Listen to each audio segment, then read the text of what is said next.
when you see me sort of crawl up the road in the very beginning, that's in a place called Goulbio. So pretty much everything was actually done on location. It was actually, except for the dubbing, which we did in England.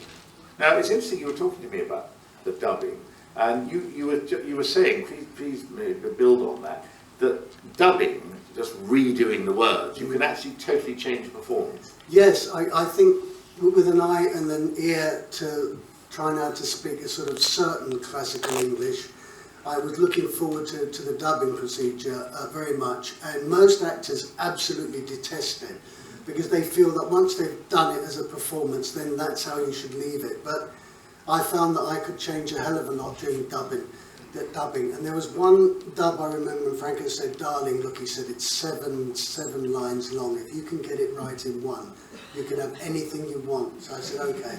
So it started and I just did it like that, no problem. I said, "Franco, you did it." He said, "Yeah, forget it, darling, there's another dub to do." But we're still very good friends, and we... yes, he's still alive, at over 90 now. He's 93 years Yeah. old. My dear wife over there and I were with him about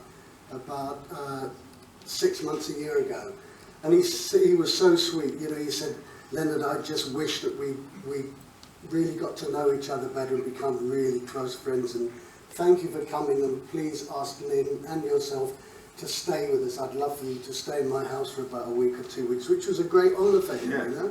People might like to know, actually, that this wonderful villa on several levels in Portofino is now open as a hotel. They want an arm and a leg, but we did go there for lunch. Oh, really? Oh, Someone nice. took us. And it was actually extremely good. But you were telling the story that actually it wasn't that he sold the hotel, but someone had given it to him, and there was a deadline when he had to get out again. Year 2000.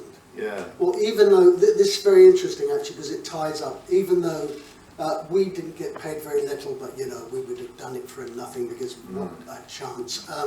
Franco got one of the best deals that anybody had ever got in Hollywood. And I can check this up with Jerry later because he knows all this kind of stuff. And in his autobiography, Franco says, he said, "I made so much money in that film, I was as rich as Croesus." Yeah?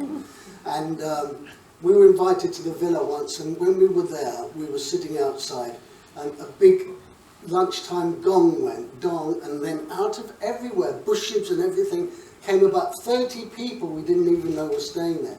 And he lived like that for about 30 years, you know, and it doesn't matter how rich you are. If you're that hospitable, that's the kind of way you treat people, it goes.